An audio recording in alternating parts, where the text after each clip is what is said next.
সবকিছুর জন্য তোমাকে ধন্যবাদ। যাও, এবার তুমি আসতে পারো। আঙ্কেল আপনি একটু আবার দাঁড়িয়ে আছো এখানে? আসসালামু আলাইকুম আঙ্কেল। ওয়ালাইকুম আসসালাম, বসো।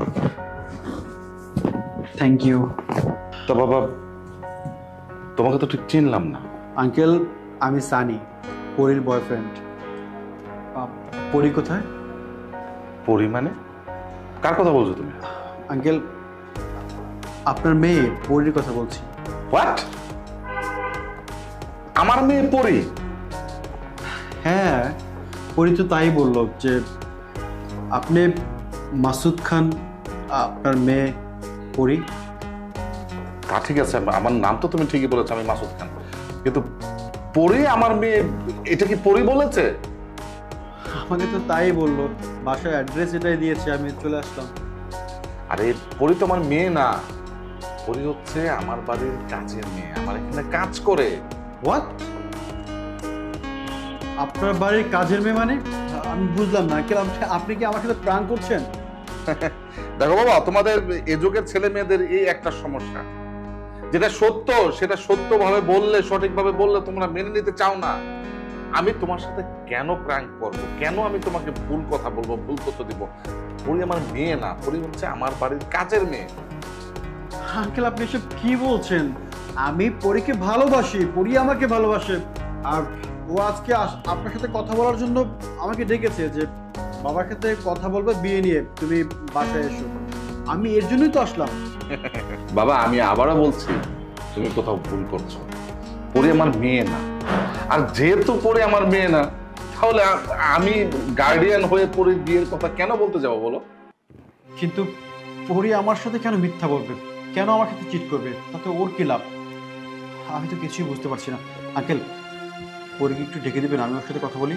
ঠিক আছে বাবা, আমি পরীকে ডাকছি। তবে আমি তোমাকে এনশিওর করতে পারি একটা বিষয়, পরি কিন্তু সত্যি খুব ভালো মেয়ে। তুমি যদি চাও পরীকে বিয়ে করতে পারো, আমি না হয় গার্ডিয়ান হয়ে বিয়ের দায়িত্বটা পালন করছি। আরে রাখেন আপনার বিয়ে, বিয়ে নিয়ে পড়ে আছেন আপনি। আপনি কি করে ভাবলেন জোর মতো একটা ফকিনীর বাচ্চাকে আমি করবো বিয়ে?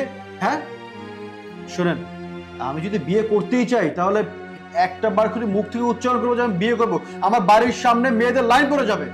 আর ওর মতো একটা ফকিনীর বাচ্চাকে করবো আমি বিয়ে? আমি শুধু ওকে দেখে নেবো যে ও আমার সাথে কেন মিথ্যা কথা বললো। আমি শুধু ওকে বিয়ে করতে রাজি হয়েছিলাম যে ওই মহল্লার মধ্যে সব থেকে ধনী ব্যক্তি মাসুদ খানের মেয়ে, তাই আমার ঠেকাই পড়ে গেছে ওর মতো একটা কাজের লোক ফকিনীর বাচ্চাকে বিয়ে করতে।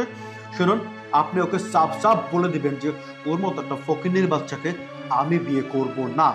আঙ্কেল আপনি শুধু একটু ওকে বলে দিবেন যে ও ছাড়াও আমার কোটি কোটি মেয়েদের সাথে আরো সম্পর্ক আছে, আমি তাদেরকে একজনকে বিয়ে করে নিব। আরে এখনই কোথায় যাচ্ছ? কথা তো শেষই হলো না। ফকিন্নির সাথে আবার কথা? হ্যাঁ, এই তো লজ্জা লাগে না এই বাড়ির কাজের হয়ে এখন এরকম ওয়েস্টার্ন ড্রেস পরে আছিস? এই কাকে তুমি ফকিন্নি বলছো? কাকে বলছো তুমি? তুমি জানো পরীকে? আমার জানার না জানার কি আছে? আপনি নিজের মুখে টিকটকে বললেন যে ও একটা ফকিন্নি, ওই বাসার কাজের মেয়ে। আরে সেটাই তো কথা, আমি জাস্ট তোমাকে পরীক্ষা করার জন্য এই নাটকটা সাজিয়েছি, শুধু পরীক্ষা করার জন্য। আমার মেয়ে পরি তোমাকে এতটাই ভালোবেসেছিল, তোমার ভালোবাসায় এতটাই অন্ধ ছিল যে এই বাবা যা বলতো সব কথা বিষের মতো। আমি অনেক বুঝিয়েছি ওকে, ওর একটাই কথা, বিয়ে যদি করতে হয় সানিকে। আমি তোমার বিষয়ে অনেক খোঁজ খবর নিয়েছিলাম, আমি ওকে বলেছি, ও বিশ্বাস করেনি, যার কারণে আজকে সামনাসামনি তোমার অনুষ্ঠান হলো।